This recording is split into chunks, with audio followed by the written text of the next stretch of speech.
නමස්කාර වේවා බුදුරුවනට සැමදා බුදු හිමි සරණ යමි. නමස්කාර වේවා ධම්රුවනට සැමදා සදහම් සරණ යමි. නමස්කාර වේවා සංඝරුවනට සැමදා මහා සංඝ සරණ යමි. නමස්කාර වේවා තුනුරුවනට සැමදා තිසරණ සරණ යමි. සාදු සාදු සාදු. අපට මේ දහම් මඟ කියා දෙන අපගේ ගුරු දේවෝත්තම පරම පූජනීය පින්වත් ලොකු ස්වාමීන් වහන්සේට අප සියලු දෙනාගේම නමස්කාරය වේවා. සාදු සාදු සාදු. ශ්‍රද්ධාවන්ත පින්නතුනි, අද දවසේදීත් මේ හිමිදිරි උදෑසන මේ පින්වත් පිරිස සූදානමින් සිටින්නේ පින්බර අරුණෝදය සදහම් වැඩසටහන සමග එකතු වන්නට. අද දවසේදී පින්බර අරුණෝදය සදහම් වැඩසටහන සඳහා බැතිපර දායකත්වය එකතු කරනවා. හෙට දවසේදී කියන්නේ මාර්තු 31 වෙනි දින 21 වන උපන්දිනය සමරන අමාවි වීරකෝන් දියණියට ආශිර්වාද කිරීම පිණිස බින්දු සහ අරුණි වීරකෝන් දෙමව්පියන් විසින්. ඉතින් මේ පින්වත් පිරිස සමගින් අප සියලු දෙනාම අද දවසේදීත් පින්බර අරුණෝදය සදහම් වැඩසටහන ආරම්භ කරමු. අද දවසේදී මං හිතුවේ පින්බර අරුණෝදය අපිට බුදුරජාණන් වහන්සේ දකින්න තියෙනවා නම් ඒ කොයිතරම් නම් වටිනවද? ඉතින් බුදුරජාණන් වහන්සේගේ ඒ දෙතිස් මහා පුරුෂ ලකුණින් පිරුණු ඒ ශ්‍රී දේහය කෙනෙක්ට දකින්න තියෙනවා නම් කොයිතරම් අපූර්වද? හැබැයි බුදුරජාණන් වහන්සේ දේශනා කරනවා යෝ ධම්මං පස්සති සෝ මං පස්සති. බුදුරජාණන් වහන්සේව වුණත් දකින්න තියෙන හැබැයි ශ්‍රී දේහයෙන් නම් නෙවෙයි. බුදුරජාණන් වහන්සේව දකිනවා නම් දකින්න තියෙනෙත් ධර්මයේ තුලින්මයි. ඒ ධර්මය මෙනෙහි කරලා ඒ ධර්මය අවබෝධ කරන කෙනා තමයි මනාකොටම බුදුරජාණන් වහන්සේව දකින්නේ. බුදුරජාණන් අපි යම් කිසි දවසක පටිච්ච සම්පදාය ධර්මයන් මේ චතුරාර්ය සත්‍ය ධර්මයන් මනාකොට අවබෝධ කළාද එදාට තමයි යම් කිසි කෙනෙක් බුදුරජාණන් වහන්සේව මනාකොට දැක්කා වෙන්නේ. එනමුදු අපිට මේ බුදුරජාණන් වහන්සේ දකින්න ඒ බුදුරජාණන් වහන්සේ සැබෑයෙන් කොහොමත් අපිට දකින්න ලැබෙන්නේ ධර්මයේ තුලින් ඒ අවබෝධය කරා යන ගමනත් අපි හිතන තරම් වේගෙන් යන්න බෑනේ. හැබැයි බුද්ධ දේශනා තුළින් අපි බුදුරජාණන් වහන්සේ ජීවිතය ගත කළ ආකාරය, බුදුරජාණන් වහන්සේ වැඩ සිටි ආකාරය අපිට ඉගෙන ගන්නට පුළුවන්. බුදුරජාණන් වහන්සේ එක්තරා අවස්ථාවක දේශනා කරනවා ඒ විමංශක කියන සූත්‍ර දේශනාවේදී බුදුරජාණන් වහන්සේ දේශනා කරනවා විමංශකේන භික්ඛවේ භික්ඛුනා පරස්ස චේතෝ පරියායන් ආජානන්තේන. ඒ කියන්නේ යම් කිසි කෙනෙක් ඉන්නවා නම් ඒ කෙනාට බුදුරජාණන් වහන්සේගේ සිත ඒ ආකාරයෙන්ම දකින්න බෑ. ඒ කියන්නේ චේතෝපරිය ඥානෙ නැත්තම් පරිචිත්ත විඥාන ඥානෙ. අනිත් අයගේ සිත් දැකීමේ හැකියාව නැහැ. හැබැයි එයත් විමසන්න ඕනේ බුදුරජාණන් වහන්සේව කොහොමද? ද්වේසි ධම්මේසු තථාගතෝ සමන්නේසි තබ්බෝ. කාරණා දෙකකින් ඒ කෙනා විමසන්න ඕනේ. කොහොමද? චක්කුසෝත විඤ්ඤේයේසු ධම්මේසු. රූප දැකීමෙනුත් ශබ්ද ඇසීමෙනුත් විශේෂයෙන් දැනගෙන අවබෝධ කරන්න ඕනේ. බුදුරජාණන් වහන්සේ විමසන්න ඕනේ. ඒ කියන්නේ බුදුරජාණන් වහන්සේව විමසන්න බුදුරජාණන් වහන්සේම අවසර ලබා දෙනවා. යම් කිසි කෙනෙක්ට ඒ කියන්නේ සිත දැකීමේ හැකියාවක් තියෙනවා නම් සිත දැකලා කියන්නේ බුදුරජාණන් වහන්සේගේ නිකිලස් භාවය.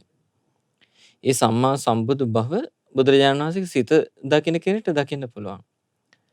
හැබැයි ඒ බුදුරජාණන් වහන්සේ නමුත් අරමුණු කරන නිවන තවත් රහතන් වහන්සේ නමකට හැරෙන එක අභිඥාලාභී සුවිශේෂී රහතන් වහන්සේ නමකට හැරෙන ඒක ලේසියෙන් දකින්න බෑ. කොටින්ම සාරිපුත්ත මහරහතන් වහන්සේටත් බුදුරජාණන් වහන්සේගේ සිත දකින්න බෑ කියලා ඇතැම් සූත්‍ර දේශනාවල සඳහන් වෙනවා.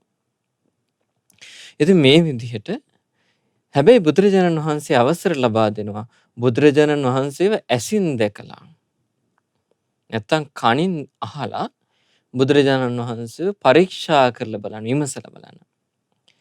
මේ ලෝකයේ තියෙන කිසිම ආගමක බහලා තියෙනවද? කිසිදු ශාස්ත්‍රවරයෙක් තමන්ව මෙහෙම විමසන්න පැවරීමක් කළා තියෙනවා. මොකද මේ ශාස්ත්‍රවරුන්ට තමන්ව විමසන්න කියලා අවස්ථාවක් ලබා දෙන්න හැකියාවක් නෑ. මොකද තමන්ගේ අභ්‍යන්තරේ දේශය තියෙනවා.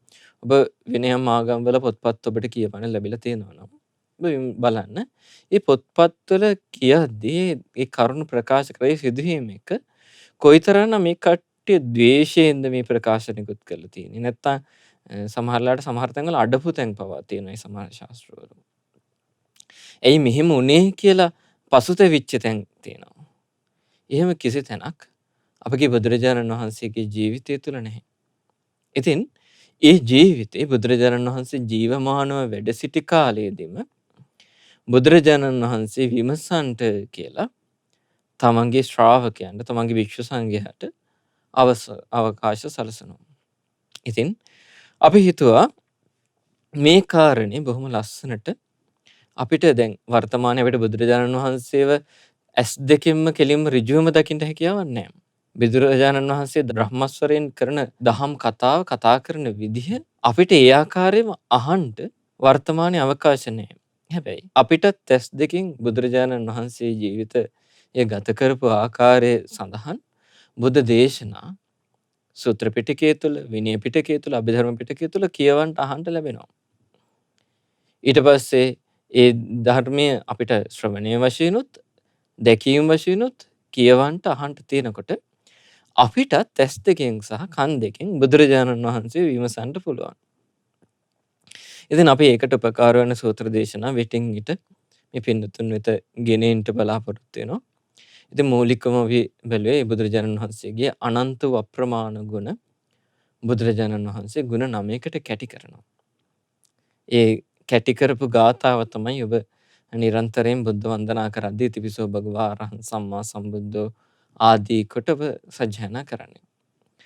ගොඩ දෙනෙක් ඒක සජ්ජායනා කරාට මෙතන තියෙන බුදු ගුණ මොනවාද කියලා වෙන්කර හඳුනා ගැනීමේ දක්ෂතාවය අඩුයි. කොටින් මේක සජ්ජායනා කරද්දිත් මේකේ තියෙන දේ මොකද්ද කියලා අර්ථ වශයෙන් දන්නා අය අඩුයි. ඉතින් අපි හිතුවා අර්ථ වශයෙන් දන්නා අය වුණත් ඒ ගුණ විමසීමකට ලක් කරලා බුද්ධ දේශනා ඇසුරෙන් විමසීමකට ලක් කරලා ඒ හටගන්නා පැහැදීම බලවත් පැහැදීමක් බවට පත් කරගන්න සමත් වෙච්ච අය බොහොම අල්පයි. ඉතින් අපි ඒකට උපකාරයක් වශයෙන් අපි හිතුවා මේ පින්වත් පිරිසට ඒ සූත්‍ර දේශනා ඇසුරින්, සූත්‍ර දේශනා කරුණ ඇසුරින් මේ පින්වත් පිරිසට බුදුරජාණන් වහන්සේගේ අපි මීට කලින් ධර්මයේ ගුණ ඒ විදිහට විග්‍රහ කළා. බුදුරජාණන් වහන්සේගේ ගුණත් ඒ විදිහට විග්‍රහ කරන්න. ඉතින් අද දවසේදී අපි හිතුවේ අරහං සම්බුදු ගුණය මේ විදිහට විග්‍රහ කරන්න. ඉතින් මේ කාරණේදී ඇත්තටම බුදුරජාණන් වහන්සේ විමසපු කෙනෙක් ඉන්නවා.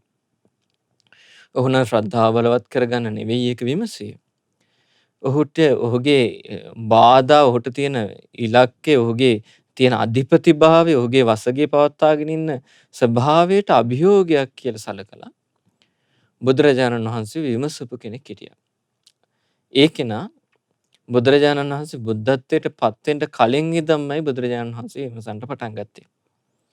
බුදුරජාණන් වහන්සේ අබිනික්‍රමණය කරන්න පටන් ගන්නකොට ඒ ගිහිගෙයත් හැරලා අබිනික්‍රමණය කරද්දිම තමයි සුන්දර දෙවි කෙනෙක්ගේ ස්වරූපයකින් පෙනී සිටිලා ප්‍රකාශ කළේ ඔබ මේ ගිහි ගෙදර අතහැරලා යන්න එපා, තව සතියකින් ඔබට සක්විති රජ සම්පත්තිය ලැබෙනවා. ඔබට ධාර්මික රාජකීය රජ සම්පත් විද මේ ලෝකයට සිත සලසන්න පුළුවන් කියලා ප්‍රකාශයක් කළා. ඒතර ඔහුගේ අරමුණෝනේ බුදුරජාණන් මේ බෝසතාණන් වහන්සේ ධර්මයේ සොයාගෙන නිවන සොයාගෙන යන ගමන වළක්වන්න. නමුත් අප බෝසතාණන් වහන්සේ මේ අවස්ථාවේ හිටියේ තමන්ගේ පුත් කුමාරයා උපන්න මොහොතේ. පුත්කමාරයාවත් හරියට දැක ගන්න හම්බුන්නේ නැහැ. අර දොර අස්සෙන් යන්තම් දැක්කේ. එක වතාවක්වත් තුරුලට ගන්න ලැබුණේ නැහැ පුංචි පුතාව. ඊට පස්සේ ඒ මදිවට තමයි මේ ඇවිල්ලා කියන්නේ තව දවස් 7කින් සක්විති සම්පත්තිය ලැබෙනවා කියලා. එක දවසක් සක්විති සැප විඳලා යනවා කියලා සිතුවිල්ලක් ආවේ නැහැ. එච්චර බලවත් අදිෂ්ඨානයක්. දැන් සාමාන්‍යයෙන් අපිට හිතනනේ අඩුම ගන්න අපි කියමු පොයකට සිල් ගන්න ඉන්නවා. සිල් ගන්න ඉන්නකොට මොකක් හරි විශේෂ උත්සවයක් හරි මොකක් හරි කටයුත්තක් එකපාරට යදෙනවා. සිල් ගන්න එකනේ අපි කල් දාන්නේ. ඒ වගේනේ අපි යහපත් දෙන්නේ අපිට අවශ්‍ය මේ ධර්මයේ හැසිරීමට තියෙන කාරණේ අතහරින්න එච්චර ඕනේ සමහර කෙනෙක්ට එදාට පොයේ දවසට මොකක් හරි රූපණ්ණාලිකාව කියනවා කියලා කිව්වොත් එහෙම ලස්සන චිත්‍රපටියක් අයියෝ සිල් ගන්න එක නම් කවද කරගන්න බැරිද කියලා ගෙදර නවතින අය නැද්ද? ඕ නිතරම ඉන්නවනේ. එතකොට ඒ වගේ පරිසරයක මේ බුදුරජාණන් වහන්සේ බුද්ධත්වයට පත් වෙන්න කලින් බෝසත් අවදීදී සක්විති රජකම හම්බෙනවා කිව්වහම සක්විති රජකම නිසාවත් තමන්ගේ ඉලක්කයට යන ගමන මොහොතකටවත් ප්‍රමාද කළේ නැහැ. ඒ විදිහට හැසිරෙද්දී පියවරක් පාසා සම්බුද්ධත්වයට පත් වෙන්න කලින් ඉඳන්ම පියවරක් පාසාම මේ කෙනා අපගේ මහ බෝසතාණන් වහන්සේ පිටුපසින් හිටියා. පුළුවන් නම් කාම විතර්කයක් උපද්දවපන්. ව්‍යාපාද විතර්කයක් උපද්දවපන්. නැත්නම් විහිංසාව විතර්කයක් උපද්දවපන්. මං එතනින් අල්ල ගන්නවා. එතනින් අබරලා ගන්නම් කියලා හිටියා. හරියට නරියෙක් ඉබ්බෙක්ව අල්ලන්න යනවා වගේ. නරියෙක් ඉබ්බෙක්ව අල්ලන්න ගිය ගමන් ඉබ්බා කරන්නේ උගේ අඬපොර ටික ඔක්කොම කට්ට ඇතුළට දා ගන්නවා. ඒතකොට මේ ඉබ්බා බලාගෙන ඉන්නවා. දැන් ඔලුවක් දැම්මොත් ඔලුව කඩලා ගන්නවා. අතක් එළියට දැම්මොත් අත එළියට දාලා දානවා. කඩලා ගන්නවා. ඉබ්බට අර කටු ඇතුළට ඇඟ බාගෙන ඉන්න එක ඇති වෙලා යම් මොහොතක නිදහස් කරා දෙක අවයවයක් හරි එළියට ඒක කඩා ගන්න කෙනෙක් බලාගෙන ඉන්නවා. ඒ නරියානම් සාමාන්‍යයෙන් යම් කිසි සුළු වෙලාවක්නේ බලාගෙන ඉන්නේ. හැබැයි නරියගෙනුත් සාමාන්‍යයෙන් ඉබ්බෙක් එහෙම ලේසියෙන් බේරෙනවා. අඩුයි. හැබැයි බුදුරජාණන් බෝසතාණන් වහන්සේ දිහා බලාගෙන හිටියේ සුළු කාලයක් නෙමෙයි. බුද්ධත්වයට පත් වෙන්න කලින්ම මාස 6ක් හිටියා. මාස 6ක් නෙමෙයි අවුරුදු 6ක් හිටියා. ඊටත් පස්සේ තවත් අවුරුද්දක් හිටියා බුද්ධත්වයට පත් වුණාට පස්සේ. ඒ කිසිම අවස්ථාවක බෝසතාණන් වහන්සේ කෙලස් තිබියදී නමුත් කිසිදු කෙලස් මාත්‍රයක් උපද්දවන්න හිතට ඉඩ දුන්නේ නැහැ. හිත තමන්ගේ වසගේ පවත්වා ගත්තා. හිත යටපත් කරගෙන කෙලෙස් අරමුණ යටපත් කරගෙන ධර්මයේ හැසිරුණා. ඒ විදිහට දුෂ්කර ක්‍රියා කරද්දී බාධා කරන දැන් මේ වසගේ පවත්වාගෙන ඉන්න හදන එක්කෙනා එයා දන්නෙත් නැහැ මේ නිවන සාක්ෂාත් කරන්නේ කොහොමද කියලා. ඒතර දුෂ්කර ක්‍රියා කරද්දී මේ දුෂ්කර ක්‍රියාවෙන් නෙවෙයි කියලා කියන්න දන්නේ නැහැ. ඒකට දුෂ්කර ක්‍රියා කරද්දී මේ ඒ දුෂ්කර ක්‍රියාවෙන් ධර්මය අවබෝධ කරයි කියලා බය වෙලා ඔහු එක්තරා අවස්ථාවක ඇවිල්ලා ප්‍රකාශ කරනවා ඔබ වහන්සේට තව ජීවත් වෙන්න එකම එක පංගුවයි තියෙන්නේ 10 අවස්ථාවම තියෙන මැරෙන්න. ඕක අතහැරලා ගිහලා රජසප් විදින්න කියලා කිව්වා. මේ දුෂ්කර කටයුත්ත කරද්දී මේ සම්මා සම්බුද්ධත්වයට පත් වෙන්න පිණිස ගණ්ඩ විහෙස කවුරුත් බාධා නොකරත් ඒක දුෂ්කර කටයුත්තක්. අතිශයම දුෂ්කර අතිශයම බාධාකාරී කටයුත්තක්. එහෙම දිවට ලෝකේ බලවත්ම කෙනා තුන් ලෝකෙම වසගියට ගත්ත ඒ වසවත් මරුත් ඔහුගේ පිටිපස්සෙන් ඇවිල්ලා අපගේ බෝසතාණන් වහන්සේගේ පිටිපස්සෙන් ඇවිල්ලා බාධා කරනවා. ඒ ගමනින් වළක්වන්න හදනවා. නමුත් අපගේ බෝසතාණන් වහන්සේගේ වීරිය කොතරම්ද කියලා කියන්නේ ඒ බෝසතාණන් වහන්සේගේ ශරීරයේ හමාගෙන යන ඒ දහඩිය පිසදමාගෙන යන ඒ සුලකට පුළුවන් ඒ ගලාගෙන නදියේ ජලයේ උනස් සිදලා දාන්න. උන්වහන්සේගේ සිතේ තිබුණේ මේ කෙලසොටු සැරවලේ දහඩිය ඕව වියලී ගියොත් වියලී ආවා. සම්මස් නහරයට ෂේ වෙලා ගියොත් ෂේ වෙලා ගියදින් ජීවිතය ඉතුරුනොත් ජීවිතය ඉතුරු වෙදින් කෙලෙස් සහිත ජීවිතයක් නම් මට එපා. කෙසේ හෝ ජීවත් වෙනවා නම් ජීවත් වෙන්නේ කෙලෙස් දුරු කරන අදිෂ්ඨානයෙන්. ඒ කෙලෙස් දුරු කරලා ඉතුරු වෙන ජීවිතය ඉතුරු වෙච්ච දෙයින්. නැතුව කෙලෙස් සහිත ජීවිතයක් උන්වහන්සේ අංශු මාත්‍රකින්වත් ප්‍රාර්ථනා කරේ නැහැ. ඒ ජීවිතේ රජසප ලැබුණත් කෙලෙස් සහිත නම් උන්වහන්සේකට කැමති වුණේ නැහැ. ඉතින් උන්වහන්සේ ඒ වජිරාසන පින්බිමේ සියලු බුදුවරුන් කෙලිසුන් කෙරෙන් දුරු කළ ඒ වජිරාසන පින්බිමේ වාඩි වෙද්දී ඒ පින්බිම උරුමකම් කියන්න සාරා සංකේය කල්ප ලක්ෂයක් අප මහා බෝසතාණන් වහන්සේ පෙරම් පිරුවා. මේ ජීවිතේ සම්මා සම්බුද්ධත්වයට පත් වෙන ජීවිතේ පව අප්‍රමාණ වෙහෙසක් දරුවා. එහෙම ඒ ආසනයේ වැඩ හිටිද්දී පවා ඒ ආසනයටත් අයිතිකම් කියන්න තමන්ගේ සෙනගත් සමග තමන්ගේ දසමහර සේනාවත් සමග බෝසතාණන් වහන්සේ ඉස්සරහට ආවා. එහෙම ඇවිල්ලා යුද්ධ කරද්දිත් අපගේ බෝසතාණන් වහන්සේ මයි ජයග්‍රහණය කළේ මහ පොළොව සාක්ෂි මත තිබිලා. මෙච්චර සාරා සංඛ්‍ය කල්පලක්ෂයක් පෙරම් පිරුවේ මේ පුණ්‍ය භූමියට මේ නිවන සාක්ෂාත් කිරීමට නේද කියලා. අත තියදී මහ පොළොව කම්පා වුණා. දස බිම්බරක් සෙනග පරාජයටපත් වුණා. ඒ ඇතු පිටින් ඒ වසවත් මරු බිමට ඇද වැටුණා. එවන් වූ පරාජයක් අත්වෙලත් ඔහුගේ ගමන අත්හැරියේ නැහැ. ඔය කෙනාගේ උත්සාහය අත්හැරියේ නැහැ. ඒත් බුදුරජාණන් වහන්සේ සම්මා සම්බුද්ධත්වයට පත් වුණාට පස්සේ පියවරක් පාසා බුදුරජාණන් වහන්සේගේ පිටුපසින් ආවා. පිටුපසින් ඇවිල්ලා බුදුරජාණන් වහන්සේ දැන් කෙලෙස් හොයනවා. දැන් මෙහෙම ඉදී දැන් යම්කිසි කෙනෙක් ඉන්නවා. දැන් මේ විමර්ශක සූත්‍රයේ තියෙනවා විස්තර කළා. යම්කිසි කෙනෙක් ඉන්නවා. ඔහු දැන් බුදුරජාණන් වහන්සේ විමසන්න කියන කාරණේදී බුදුරජාණන් වහන්සේ විස්තර කරන මේ ඇසින් බලලා කනින් අහලා විමසන්න. යම්කිසි කෙනෙක්ගේ කෙලෙස් තියෙනවා නම් ඒ කෙලෙස් සහිත කටයුතු ඔහුගේ අතින් වෙනවා. එහෙම කටයුත්තක් බුදුරජාණන් වහන්සේගෙන් සිද්ධ වෙනවාද කියලා විමසන්න කිව්වා. දැන් එහෙම බැලුවාම මේ වසවත් මරුට ඊ කිසිදු දෙයක් හොයාගන්න බෑ. දැන් සාමාන්‍ය මිනිස්සෙක් නම් එහෙම හෙව්වේ ඔහුට නොපෙනී ඉන්න ඉඩකඩක් තියෙනවා. නමුත් මොහුගෙන් කිසි දෙයක් හංගන්න පුළුවන් කම නෑ. සියල්ල වසගේ පවත්වන කෙනෙක් මොහු. ඔහුටවත් අංශු මාත්‍රයක දෝෂයක් අපගේ බුදුරජාණන් වහන්සේගේ සොයාගන්න බෑ. ඊට පස්සේ මෙහෙම කටයුතු මේ සොයාගෙන යනකොට හැබැයි සමහර දෝෂ බුදුරජාණන් වහන්සේ දේශනා කරනවා එක පාට හොයාගන්න බෑ. නමුත් කලින් කලට අර කෙලෙස් සහිත සිතුවිලි සිදුවීම් සිද්ධ වෙනවා. යම්කිසි කලබලකාරී සිදුවීමක් වෙනකොට ඒ වගේ දෙයක් වෙනකොට හදිසි අවස්ථාවල ඒ සිදුවීම් වෙනවා. දැන් උදාහරණයක් හැටියට ගත්තොත් සාමාන්‍යයෙන් අපි සිල්වත් විදියට අපි කියමු අපි පොයට යනවා අසප කර නැත්තම් විහාරස්ථානකට ගිහිල්ලා අපි සිල්වත් වෙලා නිකන් අපි කේන්ති යන්නේ නැතුව හොඳට ඉවසීමක් තියෙනවා. හරි ගුණවත් අය වගේ අපි ඉන්නවා කියමුකෝ. හැබැයි ඒ කෙනාට මොකක් හරි කේන්ති යන අරමුණක් එනවා. මොකක් හරි දෙයක් වෙනවා. ඔන්න බත් එකේ ගල් කැටයක් තියෙනවා. එහෙම නැත්තම් මොකක් හරි කවුරු හරි සැරෙන් වචනයක් කියනවා. මොකක් හරි දෙයක් වෙච්ච ගමන් අන්න අරයාගේ කෙලෙස් සහගත ක්‍රියාකලාපයන් පෙන්වන්නේ නැද්ද එයා? ඇයි ඒ කෙලෙස් සංගවගෙන හිටියට අභ්‍යන්තරයේ කෙලෙස් තියෙනවා. ඒ වගේ කලින් කලට දකින්න පුළුවන් කෙලෙස් කෙනෙක් තුල තියෙනවා නම් ඒවා එකපාරට පේන්නේ නැහැ. යටපත් කරන් ඉන්නවා, හංගගෙන ඉන්නවා. හැබැයි හොඳට බලාගෙන ගියොත් කලින් කලට දකින්න පුළුවන්. ඒවත් බුදුරජාණන් වහන්සේ දේශනා කරන තමන් දිහායෙන් බලන්න කියලා.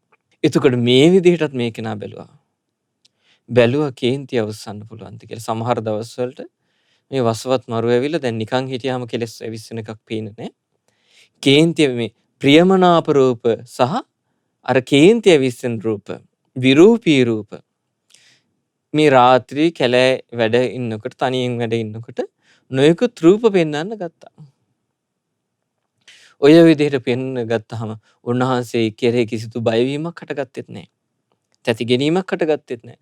අර රූප නිසා හිතේ රාගසිතුවිලි හටගත්තෙත් නැහැ. ඊට පස්සේ රූප දිහා බැලලා මේ මොන කරදරයක්ද මේක නතර කරන්නේ නැද්ද කියලා ද්වේෂයක් හටගත්තෙත් නැහැ. ඊට පස්සේ නොයෙකුත් ශබ්ද කරලා ඒවට ගැටුනෙත් නැහැ. නිකමට හිතන්නකෝ අපි දැන් හොඳට සාන්ත දාන්නට ඉන්නවා. ඔතෙන්ට ඇවිල්ලා කවුරු හරි මොනවා හරි ශබ්ද ටිකක් කරොත් අපිට ඉවසීමට මොකක් වුණාද කියලා නැහනේ. ඒ පරීක්ෂණ ඔක්කොම ඒ සියලු ආකාරයෙන් මොහු කරනවා. මොහුගේ සියලු පරීක්ෂණ හමුවේ කිසිදු ප්‍රතිචාරයක් බුදුරජාණන් වහන්සේගෙන් ලැබෙන්නේ නැහැ. මොකද බුදුරජාණන් වහන්සේ රාග, දේශ, මෝහ මුල් සහිතවම මේ කෙලෙසුන් කෙරෙන් දුරු කරලා. ඒ නිසා තමයි අරහන් කියලා කියන්නේ.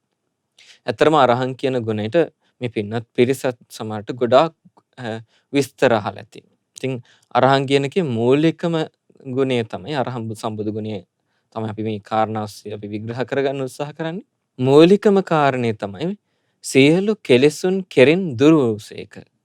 සියලු කෙලෙස් ප්‍රහාණය කළසේක. ඒ කියන්නේ කෙලෙස් මුල් සහිතම රාග, ද්වේෂ, මෝහ මුලින්ම ඒ කියන්නේ සියලු කෙලෙසුන්ගේ මුල් වෙන්නේ රාගයත්, ද්වේෂයත්, මෝහයත් කියන මුල් තුන එකතු වෙලා තමයි යම් කෙලෙසයක් හට ගන්නවා නම් හටගන්නේ. ඒ රාග, ද්වේෂ, මෝහ සම්පූර්ණයෙන්ම දුරු කළා. ඒකනේ අපි සමහරට මේ පින්නතුන් සම්බුද්ධ පූජා කරනකොට නිතර අහලා ඇති වීත රාගී වනසේක. වීත කියන්නේ දුරු කරයි.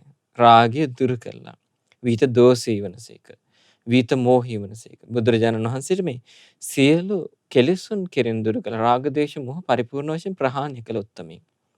ඒ නිසා තමයි බුදුරජාණන් වහන්සේට අරහං කියලා කියන්නේ. අරිහත්ත්වයට පත් වුණා කියන අර්ථය තමයි ඒකේ තියෙන්නේ. ඊට අමතරවත් දේශනා කරන සමහර තැන්වල අටුවාචාරින් වහන්සේලා විස්තර කරනවා අරහං කියන ගුණේ රහසින්වත් පවු නොකලසේක කියන අර්ථයක් තියෙනවා කියලා. ඔව් රහසින්වත් පවු නොකලසේක කියන කාරණයත් කෙලෙසුන් කෙරෙන් දුරු කළා කියන වචනේ තුල ගැප් වෙනවා. දැන් කෙලෙස් තියෙන කෙනෙක්නේ රහසින් හරි එලිපිට හරි පව් කරන්නේ. ඒතකොට රහසින්වත් පව් කරන්න උවමනාවක් නැහැ කෙලෙස් නැති කෙනෙක්ට. ඒතර අපි කෙලෙසුන් කෙරෙන් දුරු කළා කියන කාරණේ විග්‍රහ කරොත් ඒක විග්‍රහ කරගත්තොත් ඒක අපිට තේරුම් ගත්තොත් අපිට රහසින්වත් පව් නොකළ බව ඒකාන්තයෙන්ම අපිට තේරුම් ගන්න පුළුවන්.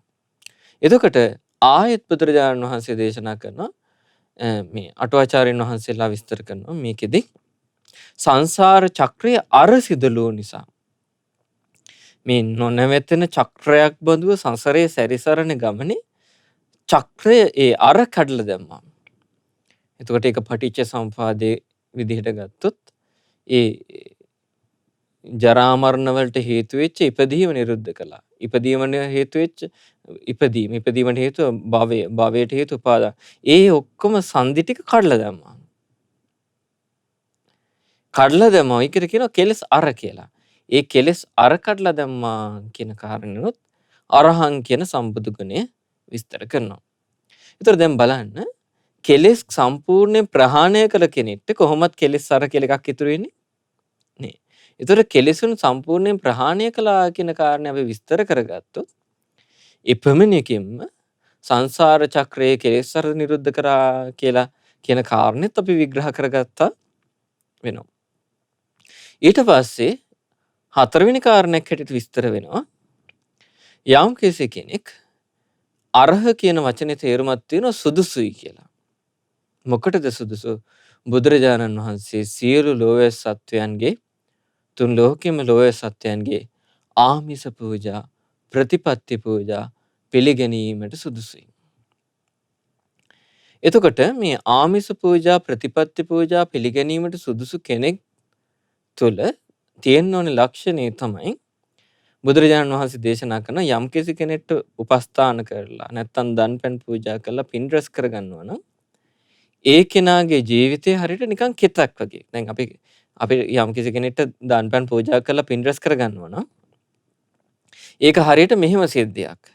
යම් කිසි අස්වැන්නක් ලබා ගන්න කැමති කෙනෙක් බීජ රෝපණය කරනවා. රෝපණය කරන කුබර වගේ තමයි අර දානේ පිළිගන්න කෙනා. එතකොට ඒ පිළිගන්න කෙනාගේ තියෙන දෝෂයන් තුනක් තියෙනවා. පළවෙනි දෝෂය තමයි ඒ කියන්නේ දැන් කුබුරක් ගත්තොත් කුබුරේ තනකොළ වල්පැල ආදී හැදිලා තියෙනවා නම් ඒක කුබුරට දෝෂයක් නේ. ඒ දෝෂය තිබුණොත් ඒ කුබුරෙන් නිසියාකාර අස්වැන්නක් ලබා ගන්න පුළුවන් කමක් නැහැ. එතකොට ඒ ආකාරයෙන් නිසියාකාර අස්වැන්නක් ලබා ගන්න බැරි මේ කුබුරෙන් යම් කිසි කෙනෙක් අපි ගත්තොත් ඒ කෙනා ඒ කුබුරේ වගා කරන්න ගත්තොත් ඔහුට නිසි ප්‍රතිඵලයක් ලබන්න බෑ. ඇයි? අර තනකොළ කියන දෝෂය තියෙනවා. ඒ තනකොළ දෝෂය වගේ දෝෂයක් තමයි රාගය කියන දෝෂය. ඒ වැරද්ද. නැත්තම් ද්වේෂය කියන දෝෂය. මෝහය කියන දෝෂය. ඔය රාග දේශ මොහ කියන දෝෂ තුන බුදුරජාණන් වහන්සේ තුල නැහැ. ඒතර රාග දේශ මොහ තුනම නැත්තේ බුදුරජාණන් වහන්සේ සියලු කෙලෙසුන් කෙරෙන් දුරු නිසා. දුරු වූ නිසා. සියලු කෙලෙසුන් කෙරෙන් දුරු වුණාම එහෙනම් ඒකාන්තයෙන්ම සියලු ලෝය සත්‍යයන්ගේ ආමිස පූජා ප්‍රතිපත්ති පූජා පිළිගන්නට ඒකාන්තයෙන්ම සුදුසුයි. එහෙනම් අපි අරහන් ගුණේ විස්තර කරද්දී අර කාරණා හතරකට අපි වෙන් කරලා ගත්තට ඔය කාරණා හතර තියෙන ඔක්කොම ටික කැටි කරලා එක තැනකට ගන්න පුළුවන්. සියලු කෙලෙසුන් කෙරෙන් දුරු වුණා. නැත්තම් රාග දේශ මොහ පරිපූර්ණ වශයෙන් ප්‍රහාණය කළා කියන ගුණයෙන් අරහන් ගුණේ විස්තර කරගත්තොත්. මොකද රාග දේශ මොහ ප්‍රහාණය කළ කෙනෙක් ඒකාන්තයෙන්ම සංසාර චක්‍රය අර කඩලා දාලා. ඊට පස්සේ ඒ කෙනා රහසින්වත් පව් කරන කෙනෙක් නෙමෙයි. එයා සියලු ලෝය සත්‍යයන්ගේ ආමිස පූජා ප්‍රතිපත්ති පූජා පිළිගන්න සුදුසු කෙනෙක්. ඉතින් ඒ නිසා අපි මේ කාරණේදී අපි විස්තර වශයෙන් කතා කරන්නේ මේ සියලු කෙලෙසුන් කෙරෙන් දුරු වුණා රහසින්වත් පව් නොකළා කියන කාරණේ නැත්තම් බුදුරජාණන් වහන්සේ රාග දේශ මොහ ප්‍රහාණය කළා කියන කාරණේ. ඉතින් තවත් අවස්ථාවක බුදුරජාණන් වහන්සේ ළඟට මේ රාත්‍රියේ බොහොම කළුවර අන්ධකාර වැඩිච්ච සමහර වනාන්තර තියෙනවා. ඒ වනාන්තරේ දහවල කාලේද රාත්‍රී කාලේද කියලා වෙන් කළ අඳුර ගන්න බෑ. හැමතිස්සෙම තියෙන බලවත් අන්ධකාරයක්. ඒවන් වනාන්තර වැඩවල වැඩ සිටිද්දී සමහර අවස්ථාවල බුදුරජාණන් වහන්සේ ළඟට දැන් ඇත්තටම සත්තු ඉන්න තැන් සත්තුන්ගේ හානි තියෙන ප්‍රදේශ. බුදුරජාණන් වහන්සේ ළඟට ඇවිල්ලා තියෙනවා මේ වසපත් මරු විශාල හස්ති රාජයෙක් රූපයෙන්. මේ දිලිසෙන මේ රිදී පාටින් බබලන දල සහිත නිකන් ලොකු මේ හොඬ වැලක් සහිත එක මොහොතකින් එක පියවරකින් ජීවිතේ විනාශ කරන්න පුළුවන් සයිස් හස්ති රාජයෙක්ගේ ස්වරූපයම වගෙන බුදුරජාණන් වහන්සේ ළඟට එනවා. මහා ශබ්ද නගාගෙන මේක අතුකොළ ගස් කලන් පෙළගෙන එනවා. මේ කරන්නේ බුදුරජාණන් වහන්සේ පරීක්ෂා කරන්න. මොකද මේ ලෝකයේ දුරු කරන්න දුෂ්කරම කෙලේශයක් තමයි මෝහය කියලා කියන්නේ. රාගය ද්වේෂය දුරු වෙනවා අනාගාමි ඵලයේදී අරිහත්ත්වයේදී තමයි මෝහය දුරු වෙන්නේ. මෝහය හරි චුට්ටක් හරි ඉතුරුලා තිබුණොත් මේ වගේ සිදුවීමක් සිද්ධී පවා හෝ අංශු මාත්‍රිකව බිය ගැනීමත් ඇති ගැනීමක් වෙන්න ඕනේ. මෙහෙම තැති ගැනීමක් හෝ බියවීමක් හෝ මේ ශ්‍රමණයන් වහන්සේ තුල තියෙනවාද කියලා පරීක්ෂා කරන්න එනවා. විශාල හස්ති රාජ්‍යයක විශාල ඇතෙක්ගේ ස්වරූපයෙන් අංශු මාත්‍රික කැළඹීමක් අපේ බුදුරජාණන් වහන්සේගෙන් හටගන්නේ නැහැ. අපේ බුදුරජාණන් වහන්සේ අංශු මාත්‍රිකට තිගැස්සෙන්නේ නැහැ. නිකන් හිතලා බලන්න මේ වගේ සිදුවීමකදී තිගැස්සීමක්වත් නැතුව ඉන්න පුළුවන් කාටද? දැන් බුදුරජාණන් වහන්සේ කෙනා එන්නේ මම වසවත් මරු කියාගෙන නෙමෙයි. මේක මේ මාවාපෑමක් කියලා පෙන්නගෙන නෙමෙයි. ඔහු ඇත්තටම ඇතෙක්ගේ ස්වරූපයෙන් එන්නේ. තවත් අවස්ථාවක නාගයෙක් වගේ බලවත් විශාල නාගයෙක් වගේ පෙනී පුප්පගෙන අර මයින්හම ගහනවා වගේ අර සර්පයාගේ නාදය කරගෙන දෂ්ට කරන්න වගේ එනවා ඇඟට. එද්දී බුදුරජාණන් වහන්සේගේ සිතේ කිසිදු පැකිලීමක් නැහැ. මොකද බුදුරජාණන් වහන්සේ තුළ අවබෝධයක් තියෙනවා. බුදුරජාණන් වහන්සේලාට කිසිම කෙනෙක්ට ජීවිත හානියක් කරන්න බෑ. බුදුරජාණන් වහන්සේලාගේ ජීවිතේට කිසි කෙනෙක්ට හානියක් කරන්න බෑ. ලේසලවීමක් පමණයි කරන්න පුළුවන්. ඒ විතරක් නෙවෙයි බුදුරජාණන් වහන්සේ ජීවිත ආශාපව ප්‍රහාණය කළා තියෙන්නේ. බුදුරජාණන් වහන්සේට බාහිර රැකවරණ කිසිම ආකාරයකින් අවශ්‍ය වෙන්නේ නැහැ. ඒ නිසා කිසිම ආකාරයකින් අංශු මාත්‍රික බියක් තැති ගැනීමක් උපද්දවන්න බෑ බුදුරජාණන් වහන්සේලාගේ සිත සතන් තුළ. ඒ විදිහට අභියෝගයට ලක් කරලා තියෙනවා. සමහර අවස්ථාවල ඇවිල්ලා දැන් බුදුරජාණන් වහන්සේ දුෂ්කර ක්‍රියාව අත්හැරියේ දුෂ්කර ක්‍රියාවේ පළක් ප්‍රයෝජනයක් නැහැ කියන පිරිපුන් අවබෝධයෙන් යුක්තවමයි. ඒක ගැන වීරිය අඩු වෙලා නෙමෙයි, අදිෂ්ඨානිය අඩු වෙලා නෙමෙයි, ජීවිත ආශාවෙන් නෙමෙයි. බුදුරජාණන් බෝසත් අවදීදී වටහීමක් අතගත්තා මේ දුෂ්කර ක්‍රියාවෙන් ප්‍රතිඵල ලබන්න බෑ කියලා. ඒකේ තියෙන නිස්සාර භාවය ගැන පරිපූර්ණ අවබෝධයකින් තමයි ඒක අත්හැරියේ. නමුත් මේ වසවත් මරු වෙවිලා විටක කියනවා ඔබ මේ අත්හැරියදී දැන් බලන්න ඔබ මේක අත්හැරලා ඔබ සියල්ල අවබෝධ කළා වගේ ඉන්න එපා. ඔබ මේක අත්හැරලා ආවේ කියලා චෝදනා කරනවා. අංශු මාත්‍රික තිගැස්මක් බුදුරජාණන් වහන්සේට නැහැ. ඊට පස්සේ බුදුරජාණන් වහන්සේට මෙහෙම නිතර නිතර ඇවිල්ලා පීවරක් පාසා ඇවිල්ලා මෙහෙම කරදර කරද්දී ඔබට හිතන්න ඔබගේ ජීවිතේ පිටිපස්සෙන් පීවරක් පාසා ඇවිල්ලා කෙනෙක් මෙහෙම කරදර කරනවා කියලා. මේ පුංචි කාලයක් නෙමෙයි අවුරුදු 7ක්. බුද්ධත්වයට පෙර අවුරුදු 6යි බුද්ධත්වයෙන් පස්සේ අවුරුද්දයි. ඊට පස්සේ මෙහිම හිංසා කරද්දී පවා ඔහුගේ ජීවිතේ ඒ කෙනා කිසිම හිංසාවක් මෙහෙම හිංසා පීඩා කරද්දී පවා මේ විදිහට බුදුරජාණන් වහන්සේට කිසිම තරහසිතක් හටගත්තේ නැහැ. අංශු මාත්‍රක ද්වේෂසිතක් හටගත්තේ නැහැ. මේ දේවල් කර කර ඔහු පරීක්ෂා කරලා බලන්නේ මේ ශ්‍රමණයන් වහන්සේ තුල රාගයක් අවසන් පුළුවන්ද? ද්වේෂයක් අවසන් පුළුවන්ද? මෝහයක් අවසන් පුළුවන්ද? දැන් දුෂ්කර ක්‍රියාව ගැන මතු කරලා මියා කෙනාව මුලා කරන්න පුළුවන්ද? රවට්ටන්න පුළුවන්ද කියලා බලන්නේ. සමහර තැන්වල මේ බුදුරජාණන් වහන්සේ ධර්මයේ දේශනා කරද්දී පිරිස්මෙත ධර්මයේ දේශනා කරද්දී පිරිස්මෙත දේව ස්වභාවයෙන් පැමිණලා කියනවා ඔබ වහන්සේ හිතන්න එපා අවබෝධ කළා කියලා. මේ කියන්නේ අමූලික බොරු ප්‍රකාශ කරනවා. බුදුරජාණන් වහන්සේ අභියෝගයට ලක් කරන්න. අංශ මාත්‍රිකව තිගැස්මක් ඇති කරන්න පුළුවන්ද කියලා බලන්න. දැන් බැලුවා තනි තනි බුදුරජාණන් වහන්සේ හොදකලා විදිහට කරන්න බැලුවා කරගන්න බෑ. දැන් පිරිස්මෙද්දී ඇවිල්ලා කියනවා ඔබ වහන්සේ නිදහස් වුණා කියලා හිතන්න එපා. දිව්‍ය ලෝකෙත් බන්ධන තියෙනවා. මනුස්ස ලෝකෙත් මාර බන්ධනේ තියෙනවා. හැමතැනම තියෙනවා. ඒකින් ගැලවෙන්න ඔබට බෑ. ඔබ බදිනවා කියලා කිව්වා. බුදුරජාණන් වහන්සේ කිසිම පැකිලීමකින් නැතුව මාරය ඔබ පෙරදුනා. බුදුරජාණන් වහන්සේ සියලු බන්ධන වලින් නිදහස් වුණා. බුදුරජාණන් වහන්සේලා වදින්න පුළුවන් කිසිම ආකාරයක් නැහැ. ආයි තැනක ඇවිල්ලා ප්‍රකාශ කරනවා මේ සිතින් නිකුත් වෙලා අහසේ ගැට ගහන තුණ්ඩුවක් තියෙනවා කියලා. තොණ්ඩුවක් තියෙනවා කියලා. එහෙම තොණ්ඩුවක් කොහෙවත් නැහැ. මේ සකස බොරු හදා මේ බොරුවෙන් මුලා කරන්න පුළුවන්ද කියලා බලනවා. දැන් අපිට ඔහොම එකක් කිව්වනම් අපි පට ගාලා ඔකට අහු වෙලා යනවා. අපි හිතන්නේ මේ ඇත්තටම තියෙන එකක් ගැන තමයි මේ කිව්වේ කියලා.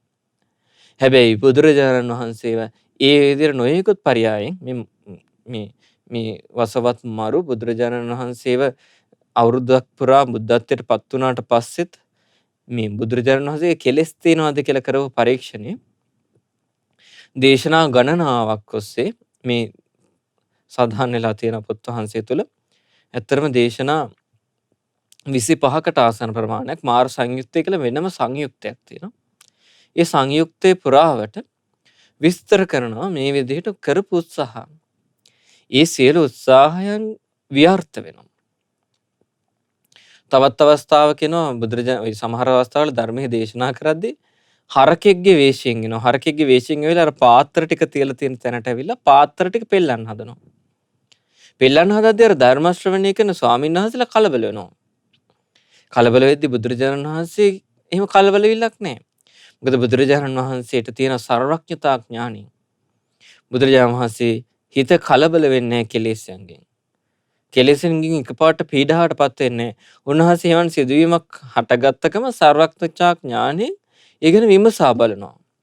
විමසා බලද්දී අයියෝ මේ අර වසගේ තියාගන්න හදන එක්කෙනා වසවත් මාරු තමයි මේ වේශයක් අරන් ඇවිල්ලා තියෙන්නේ. කලබල වෙන්න එපා පින්වත් මහණෙනි. ඔයගොල්ලෝ ධර්මය අහන්න. මේ කෙනාගේ වැඩක් කියලා ආය ධර්ම දේශනා සිදු කරගෙන ගියා. අර කෙනා අතුරුදන් වෙලා ගියා. එතකොට ඒ වගේ අභියෝගයන්ට ලක් කරලා තියෙන බුදුරජාණන් වහන්සේ. තවත් අවස්ථාවක ඔය ධර්මයේ දේශනා කරනකොට මේ ගොවියෙක් ගෙවිමින් ගොපල්ලෙක්ගේ වේශයෙන් ඇවිල්ලා තියෙනවා. එතකොට මේ සම්පූර්ණයෙන් මනුස්ස ස්වරූපයක් වවාගෙන කකුල් වල මඩ ගාගෙන සම්පූර්ණයෙන් බැලුව බැල්මටම ගොපල්ලෙක්. මොකද මේ ගොපල්ල වේශයෙන් එන්නේ බුදුරජාණන් වහන්සේ ධර්මය අවබෝධ කරාට පස්සේ අඩුම ගානේ මේ අනිත් අයට ධර්මයේ ප්‍රකාශ කරන එක හරිය නතර කරන්න පුළුවන්ද කියලා බලන්න. අනිත් අය කෙලෙසුන්ගෙන් මිදෙන එක හරිය වළක්වන්න පුළුවන්ද කියලා බලන්න තමයි මේ විදිහට පැමිණෙන්නේ. පැමිණිලා බුදුරජාණන් වහන්සේගේ ළඟට ඇවිල්ලා මේ ප්‍රකාශ කරන මේ ශ්‍රමණයන් වහන්සේ මේ මෙතනින් හරක් ටිකක් එහෙම ගියේ නැද්ද කියලා අහනවා. නිකන් මෙයාගේ හරක් ටික නැති වෙලා මේ හරක් ටික ගිය තැන දැක්කේ නෑ වගේ නිකන් ඇත්තටම ගෝපාලෙක් වගේ තමයි හුවේ. හැබැයි බුදුරජාණන් වහන්සේ දකිනවා මේ ඉන්නේ ගෝපාලෙක් නෙවෙයි. මේ ඉන්නේ හවල් කෙනා. බුදුරජාණන් වහන්සේ දේශනා කරන මාරය ඔබට හරක්ගෙන් ඇති ප්‍රයෝජනෙ මොකද්ද? හරක්ගෙන් ප්‍රයෝජනයක් තියෙන කෙනෙක් ඔබ කියලා. එතකොට මේ අඳුරගත්තා කියලා දැනගත්තා. නමුත් එතනදිත් නෙමෙතුන්නේ. ඔහු ප්‍රකාශ කරනවා ශ්‍රමණය ඔය ඇස මගේ. රූපය මගේ. දැන් බුදුරජාණන් වහන්සේ පෙරම් පුරලා පුණ්‍ය ධර්මයන් රැස් කරගෙන ලබාගත්ත මේ දෙතිස් මහා පුරුෂ ලක්ෂණකින් පිරු ශරීරයටත් අයිතිවාසිකම් කියනවා. ඔය මේ ඇසේ ස්පර්ශය ඇසේ විඥානය මගේ. භාග්‍යවතුන් වහන්සේ ප්‍රකාශ කරනවා මාරේ හරි තමයි ඒක ඔබේ තමයි. කන මගේ. කනට ඇහෙන ශබ්ද මගේ. කනේ ස්පර්ශය මගේ. කනේ ස්පර්ශය නිසා හටගන්නා වූ මේ සැප දුක් විඳීම් ඊට පස්සේ විඥානෙ මේ සියල්ල මගේ කියද්දී මාරේ හරි තමයි ඔබේ තමයි මේ ඔක්කොම. මොකද ඒ දේවල් අපි අපේ කියලා අපි අල්ලගෙන හිටියට ඒවේ ඇත්ත අයිතිකාරයෙක් ඉන්නවා. ඒ අයිතිකාරය එයා තමයි. ඔය විදිහට මේ ආයතන 6 ගැනම ප්‍රකාශ කරගෙන යනවා. දැන් බලන්න බුදුරජාණන් වහන්සේට මේ ආයතන 6 තුලින්ම කෙලෙස් වැగిරින්නේ. බුදුරජාණන් වහන්සේට ඇස ඔස්සේ කෙලෙස් වැగిරින්නේ. කන ඔස්සේ කෙලෙස් වැగిරින්නේ. නාසය ඔස්සේ කෙලෙස් වැగిරින්නේ. දිවෙන් කෙලෙස් වැగిරින්නේ. කයෙන් කෙලෙස් වැగిරින්නේ. මනසින් කෙලෙස් වැగిරින්නේ. ඒවෙන් රූප ශබ්ද ගන්ධ රස පහස ආරමුණු විදලා මේ එක්ක රාගයක් උපදවන්නෙත් නැහැ, ද්වේෂයක් උපදවන්නෙත් නැහැ. ඒවට මුලා වෙලා යන්නෙත් නැහැ. ඒ සියලු දේ කෙරෙහි ආශාව දුරු කළා. ආශාව තියෙනවා නම් තමයි මම මගේ මාගේ ආත්මය කියලා හැඟීම තියෙන්නේ. මේ හැඟීම නිර්සත්‍යයටත් තියෙනවා. නිරේින සත්‍යයත් මම කියලා අල්ලගෙන ඉන්නේ තමන්ගේ ශරීරය. මගේ කියලා අල්ලගෙන තියෙන්නේ. මගේ ආත්මය කියලා තමන්ව තමන්ගේ ශරීරය තමන්ගේ සිත ඔක්කොම අල්ලගෙන ඉන්නේ. මොකද මේ නිර්සත්‍ය දුක් විඳට එතන තණ්හාව තියෙනවා කියන්නේ ඔහු තණ්හාවෙන් ඒ තමන්ව තමන් කියලා අල්ලගෙන ඉන්නවා. තමන්ගේ සිර දුක් විඳින්නේ තමන් කියලා අල්ලගෙන ඉන්නවා. ඒ හැඟීම දුරු කරන්න බෑ ආරෂ්ඨාංග මාර්ගය තුලින් නිවන සාක්ෂාත් කරගන්න. ඒ කියන්නේ අංශු මාත්‍රිකව සැඟවිලා තියෙන තණ්හාව දුරු කරන්න බෑ. නිර්සත්‍ය කොච්චර දුකින් හිටියත් තණ්හාවෙන් ඉන්නේ. ඒ දුක් ඔක්කොම වෙන්දත් ඒ නිර්සත්‍යයට තණ්හාව දුරු කරගන්න බැරි. ඒ තණ්හාව තුළ සැඟවිලා තියෙනවා. ඔහුට තේරෙන්නේ නෑ මේ මගේ මාගේ ආත්මය කියලා තියෙන ප්‍රකාශයත් එක්ක මේ තුළ සැඟවිලා තියෙනවා තණ්හාව කියලා. ඔහුට කිසිම විදිහකින් සොයා ගන්න හැකියාව නෑ. නමුත් අපේ බුදුරජාණන් වහන්සේ තණ්හාව පරිපූර්ණ වශයෙන් දුරු කළා. ප්‍රහාණය කළා. ඒ දුරු කරපු බුදුරජාණන් වහන්සේ රාග දේශ මොහ ප්‍රහාණය කරපු නිකලෙස් හදමටලක් දරු අරහන් ගුණයෙන් යුතු බුදුරජාණන් වහන්සේ තුළ මේ ඇස මගේ කියලා හැඟීමක් නැහැ. කන මගේ කියලා හැඟීමක් නැහැ. ඒ රූප ශබ්ද ගන්ධ ඒ කිසි දෙයක් කරේ මම මගේ ආත්ම කියලා කන්නේ නැහැ. විඥානය කෙරෙහිත් නැහැ, ස්පර්ශය කෙරෙහිත් නැහැ. අනිත් යම් තාක් දේවල් ගැන කතා කරනවා. ඒ කිසි දෙයක් ගැන නැහැ. බුදුරජාණන් වහන්සේ දේශනා කරනවා. හැබැයි ඇස නැති තැනක් තියෙනවා. ඇසට පේන රූප නැති තැනක් තියෙනවා. ඇසේ ස්පර්ශය නැති තැනක් තියෙනවා. ඇසේ විඥානය නැති තැනක් තියෙනවා. කන නැති තැනක් තියෙනවා. විඥානය නැති කනේ ශබ්දය නැති තැනක් තියෙනවා. මේ විදිහට ඒ ආයතන 6ට ගෝචර වෙන සියලු දේ නැති තැනක් තියෙනවා. ඒ නිවන මාරය ඔබ දන්නේ නැහැ. ඔබට එතෙන්ට යන මගවත් ඔබ දන්නේ නැහැ. එතෙන්ට වැඩම කළ බුදුරජාණන් වහන්සේ ඔබෙන් නිදහස්. ඒ නිවන් මඟ තමයි බුදුරජාණන් වහන්සේ දේශනා කරන්නේ. එතකොට ඒ නිවන් මඟ දේශනා කරන බුදුරජාණන් වහන්සේ ධර්ම දේශනා කරන්න හදද්දී ඒ ධර්ම දේශනාවට බාධා කරන්න හදද්දී මුලා කරන්න හදද්දී බුදුරජාණන් වහන්සේ කියන බාධාව නිසා උන්වහන්සේ තුළ රාගය වෙස්සුනෙත් නැහැ. මොකද්ද මේ මෙච්චර සාරා සංකල්පයක් ලක්ෂයක් පෙරම් පුරලා මේ ධර්ම දේශනා කරන්න හදද්දී මෙහෙම බාධා කරන්න හදනවානේ කියලා කිපුනේ නැහැ. කේන්ති මාත්‍රයක් ආවේ නැහැ. ඒ කේන්ති යන ස්වභාවය ඉක්මවා ගිහිල්ලා. ඒ කියන ප්‍රකාශ වලට රවට්ටන්න හදන අවස්ථාවල අංශු මාත්‍රික රැවටීමක් හටගත්තේ නැහැ. ඒ මෝහය ප්‍රහාණය කළා. ඒ නිකලෙස් හදමඩලද්දරු බුදුරජාණන් වහන්සේ ඒකාන්තයෙන්ම අරහන් ගුණයෙන් යුක්තයි. ඉතින් මේ විදිහේ පරීක්ෂණ රාශියක් නිරන්තරයෙන්ම මේ වසවත් මරු විසින් සිද්ධ කරනවා. ඉතින් ඒ විදිහෙන් පරීක්ෂා කරලා සමහර අවස්ථාවල එක්තරා අවස්ථාවක බුදුරජාණන් වහන්සේගේ සිතේ සිතුවිල්ලක් හට ගන්නවා. මේ රජකම් කරන්න බැයිද මේ සත්තුන්ට හිස්සා කරන්න නැත්නම් අනිත්‍යව පරද්දන්න නැතුව මරවන්න නැතුව එහෙම පුළුවන්ද කියලා. ඒ වෙලාවේදී ඒ සිතුවිල්ල සිතපු ක්ෂණයට කොයිතරම්නම් පියවර පාසා බුදුරජාණන් වහන්සේ පිටිපස්සේ ආවද කියලා කියන්නේ. ඇවිල්ලා කියනවා ශ්‍රමණයන් වහන්සේ රාජ්‍ය බාර ගන්න කියනවා. බොහොම හොඳයි හිතපු එක රාජ්‍ය කරන්න කියනවා. කිව්වට පස්සේ මේ වසවත් මරු දන්නවා බුදුරජාණන් වහන්සේගේ 이르දි හැකියාව. ඒ කියන වසවත් මරු ඔබ වහන්සේ මේ සතර 이르දිපාද මනාකොට වඩපු කෙනෙක්. සතර 이르දිපාද මනාකොට වඩපු කෙනෙක්ට දැන් අපි හිතාගෙන ඉන්නවනේ දැන් ඉතින් අර නිදිය පහළ වුණාට පස්සේ ලංකාවේ දැන් ඉන්ධන හම්බුනොත් පෙට්‍රල් හම්බුනොත් ඩීසල් හොයාගන්න පුළුවන් වුණොත් ඔහෙන් ලංකාවේ ඕවා මතු වුණොත් යම්කිසි දවසක ඔය කැනීම් කරගෙන ගිහිල්ලා මතු වුණොත් ප්‍රශ්න ඉවරයි කියලා හිතනවනේ. ඊහෙම මිනිස්සුන්ගේ ප්‍රශ්න ඉවර වෙන්නේ. ඇයි ඒ? බුදුරජාණන් වහන්සේට අර වසවත් මරු කියන ඔබ වහන්සේගේ තියෙන 이르දියට මේ හිමාල කන්ද රත්තරන් වෙන්න කියලා හිතුවොත් හිමාල කන්ද රත්තරන් වෙනවා. ඒ තරම්ම හොඳට සතර 이르දිපාද ඔබ වහන්සේ වඩලා තියෙනවා. ඒතර බුදුරජාණන් වහන්සේ දෙන පිළිතුරු තමයි මේ මාරය මේ ලෝකේ මිනිස්සුන්ගේ සිත තණ්හාවෙන් වැහිලා තියෙන්නේ. මේ හිමාල පර්වත වගේ දෙකක් රත්තරන් කරලා දුන්නත් මේ ලෝකේ ඉන්න හැම මිනිස්සෙක්ගේම නෙමෙයි එක මිනිහෙක්ගේ සතුටවත් අවසන් කරලා සෑහීමකටපත් වෙන්නේ නැහැ. මිනිස්සුන්ගේ සතුට කරලා ඉවර කරන්න බෑ. මොන කොච්චර දුන්නත් තව ඕනේ. මේ ලෝකයේ තියෙන ස්වභාවය. ඒ තණ්හාව නිරුද්ධ කිරීමෙන් හැරෙන්න මේ ප්‍රශ්නේ නිදහස් වෙන්න බෑ. දැන් බලන්න බුදුරජාණන් වහන්සේට එච්චර හැකියාවක් තියෙද්දි. බුදුරජාණන් වහන්සේට එච්චර හැකියාවක් තියෙද්දි තමයි බුදුරජාණන් වහන්සේ ගහසක් යට වැඩ සිටියේ. බුදුරජාණන් වහන්සේ රෝණ රත්තරණේ මන්දිරයක් තමයි මවා ගන්න පුළුවන්. එහෙම වැඩ හිටියේ නෑ. බුදුරජාණන් වහන්සේට අහසින් වැඩම කරන්න පුළුවන් හැකියාව තියෙද්දි තමයි බුදුරජාණන් වහන්සේ පයින් වැඩම කළේ. අංශු මාත්‍රික කෙලෙස් මාත්‍රයක් බුදුරජාණන් වහන්සේගේ ජීවිතය තුළ දකින්න නැහැ. එතකොට මේ කෙනා පරීක්ෂා කරන පරීක්ෂණය හරි තියුණුයි. කරන්න තියෙන හැම පරීක්ෂණයක්ම කරනවා. මේ දෙයට අවුරුදු 7ක් පරීක්ෂා කරලා මෙහු එක්තරා අවස්ථාවක මේ බුදුරජාණන් වහන්සේ ළඟට එනවා. ඒ කියන්නේ අවුරුදු 7 අවසන් වෙලා අවුරුදු 7ක් ගිහිලා ඇවිල්ලා බුදුරජාණන් වහන්සේ දැහැන් සොයෙන් වැඩ ඉන්නවා. දැහැන් සොයෙන් වැඩ ඉන්නකොට බුදුරජාණන් වහන්සේගෙන් අහනවා මොකද්ද මේ වනයේකට වෙලා බිම් බලාගෙන මේ මොකක්ද මේ කරන්නේ? මොකක් හරි ගමෙන් මොකක් හරි වැරද්දක්වත් වුණාද? මිනිස්සුත් එක්ක තරහ වෙලාද? දැන් බලන්න භාවනා කරන එකට කියන කතන්දරනේ. ඔබ නිකමට හිතන්න ඔබ බණ භාවනා කරන්න යද්දි ගෙදර කට්ටිය ඔහම කියන්න ගත්තොත් ඔය කොයිතරම් ඔබ කිපෙනවද? සමහරට ඒක අසපුවට ඇවිල්ලා ස්වාමීන් වහන්සේ නමකටත් ඇවිල්ලා කියනවා මෙහෙම දේවල් අපේ ගෙවල් වල වෙන්නේ කියලා. හැබැයි මේ අභියෝගයන්ට බුදුරජාණන් වහන්සේ ලක් කරලා බැලුවා. බුදුරජාණන් වහන්සේ තුල එහෙම කිසිදු පීඩාවක් නැහැ. බුදුරජාණන් වහන්සේ දේශනා කරන ඒ බුදුරජාණන් වහන්සේ අඳුරගත්තා මේ ආපු කෙනා මේ වෙන කෙනෙක් නෙවෙයි.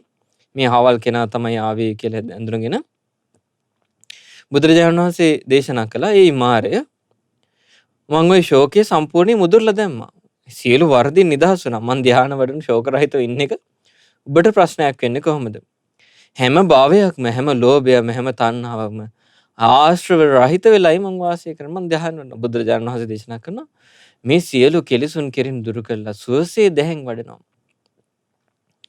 ඒ කෙනා සුවසේ මෙහෙම හුදකලා පහසුවෙන් ඉන්න එක වෙන කෙනෙක්ට ඔබට ප්‍රශ්නයක් වෙන්නේ කොහොමද කියලා. ඒ කියන්නේ බුදුරජාණන් වහන්සේ එච්චර සුවසේ වාසය කරනවා. මෙහෙම ප්‍රකාශ කළාට පස්සේ මේ මාරයා කියනවා ඔබ ඔහොම කිව්වට යමක් මගේ කියලා ගන්නවා නම් මේක මගේ කියලා ගන්නවා නම් මේක මට අයිති කියලා ගන්නවා නම් මගෙන් නම් නිදහස් වෙන්න ලැබෙන්නේ නැහැ. මට අයිති දෙයක් කියලා ගන්නවා නම් මේක මගේ කියලා ගන්නවා නම් ඔහුට නිදහස් වෙන්න ලැබෙන්නේ නැහැ.